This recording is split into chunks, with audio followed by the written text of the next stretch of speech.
Sabi ni Socrates, no one does wrong willingly or voluntarily. Parang sinasabi niya na lahat ng gumagawa ng masama is not doing it purposely.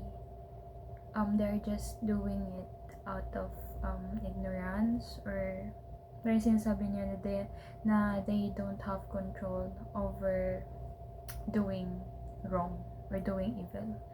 And I disagree with this kasi people, of course, malalaman mo rin yan sa sarili mo na when you do wrong, when you do evil things, you do it deliberately, like pinag-iisipan mo, and nandun sa heart mo na gumawa ng evil, ng masama sa kapwa mo.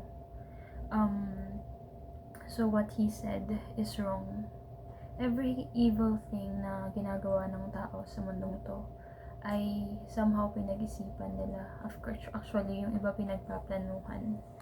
What I can actually say about this is that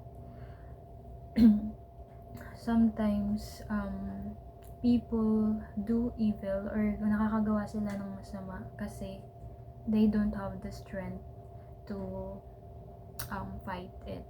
Like, naisip nila, gusto kong gawin yung masamang bagay na to. And sometimes, they also think na wag na lang. But then, they don't have the strength to choose good. Ganon.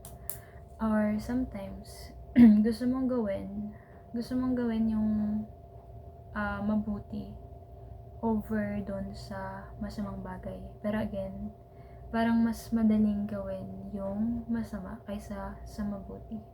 So, para sa akin, bakit nakakagawa ng masama yung mga tao is just because they are weak or they don't have the willpower or the choice to do good or to choose good over the bad things.